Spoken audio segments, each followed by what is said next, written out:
Usai ditetapkan sebagai tersangka, AKBP Fajar Widya Dharma Lukman, mantan Kapolres Ngada, menjalani sidang kode etik Polri hari ini. Sidang etik digelar guna memberikan sanksi atas kasus pelecehan seksual terhadap 4 korban. Divisi Propam Polri menggelar sidang kode etik terhadap AKBP Fajar Widya Dharma Lukman. Sidang terhadap mantan Kapolres Ngada ini akan menjadi penentu karir kepolisiannya di Korps Bayangkara. Dari gelar perkara yang telah dilakukan oleh Polri, pelanggaran yang dilakukan Fajar Widya Dharma termasuk kategori berat sehingga dikenakan pasal berlapis tentang pemberhentian anggota Polri.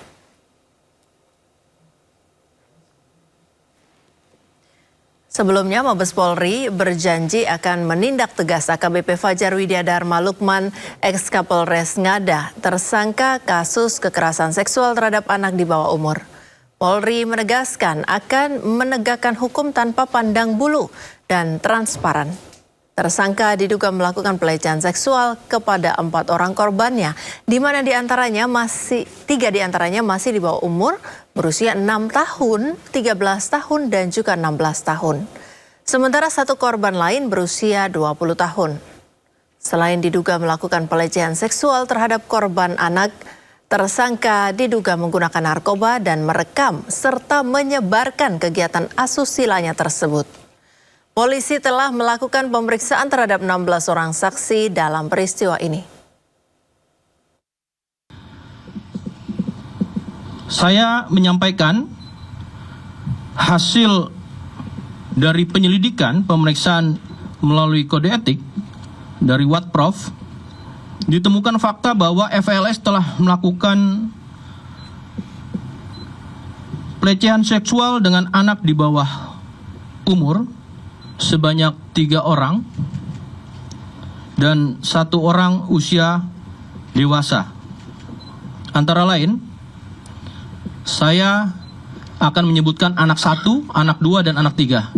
Ya, anak 1 usia 6 tahun, anak 2 usia 13 tahun, anak 3 usia 16 tahun, dan orang dewasa dengan inisial SHDR usia 20 tahun. Sehingga ini bisa diketahui pada konteks sebagai anak dan orang dewasanya.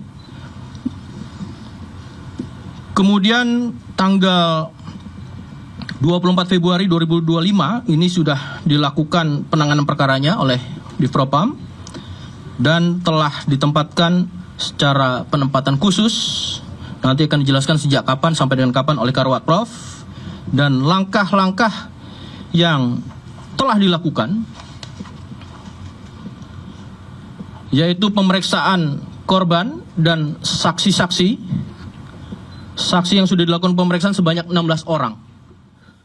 Pemirsa, Kementerian Sosial akan memberikan pendampingan kepada korban pelecehan dari ex-Kapolres Ngada AKBP Fajar Widya Dharma. Tidak hanya menyiapkan rumah aman, Kemensos juga berdiskusi dengan pihak terkait perihal rehabilitasi terhadap korban. Akan pendampingan ya dari sentra kita yang bersama. Jadi pasti kita lakukan pendampingan ya. Kita akan siapkan hal-hal yang memang dibutuhkan. Kalau memang perlu residensial, kita siap sentra kita. Tapi yang jelas Kementerian Sosial akan berdiskusi dengan para sesepuh di sana, para tokoh-tokoh di sana bagaimana merehabilitasi anak-anak.